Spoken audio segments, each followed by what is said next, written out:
గోల్డీ నవ్వుతూ ఆ రాయిని తన నోటిలోకి అది తీసుకొని దాన్ని మింగేసింది.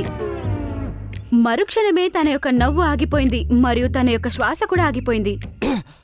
ఇది ఏమవుతుంది నా గొంతులో? గోల్డీ మాయా రాయి అనుకుని నువ్వు మింగావు కదా, అది డూప్లికేట్ రాయి. అది విని మిట్టు ఆశ్చర్యపోయి చిన్మున్ను చూస్తూ ఉంది. నువ్వు చెప్పావని నేను ఆ రాయిని దొంగలించాను. తర్వాత నాకు అర్థమైంది, నన్ను అంత బాగా చూసుకున్న పక్షులు మరియు అందరూ బాగుండాలి అని అనుకున్న పక్షులు వాళ్ళని ఏమర్చకూడదని అనుకున్నాను. అందుకే అదే రాయిలో ఉన్న ఒక డూప్లికేట్ రాయిని వెతికి నీకిచ్చేశాను. అది విని గోల్డీకి చాలా కోపం వచ్చింది.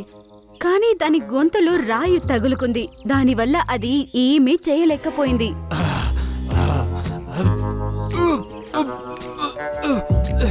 చాలాసేపు అరిచిన తర్వాత గోల్డీ అక్కడే చనిపోతుంది మరియు చిన్మున్ మిట్టుని కాపాడుతుంది. ఇంకోవైపు జంతువులన్నీ నది దగ్గరికి వచ్చి చేరుకుంటాయి. ఆ నదిలో వచ్చే నీరు కూడా చాలా వేడిగా ఉన్నాయి. చాలా జంతువులకి ఆరోగ్యం కూడా బాలేదు. అప్పుడు జంతువులన్నీ మిట్టు మరియు చున్మున్ రావడం చూశాయి మరియు అన్ని చాలా సంతోషించాయి. మిట్టు తన కాళ్ళలో పట్టుకున్న రాయిని ఒక పెద్ద రాయి మీద పెట్టింది. అలా పెట్టిన వెంటనే సూర్యుని కిరణాలు దాని మీద పడింది మరియు అది మెరవడం ప్రారంభించింది. సూర్యుని యొక్క ఎండ తగ్గిపోయింది. వాతావరణం మారిపోయింది. ఇప్పుడు నది యొక్క నీళ్లు కూడా చల్లగా అవుతున్నాయి.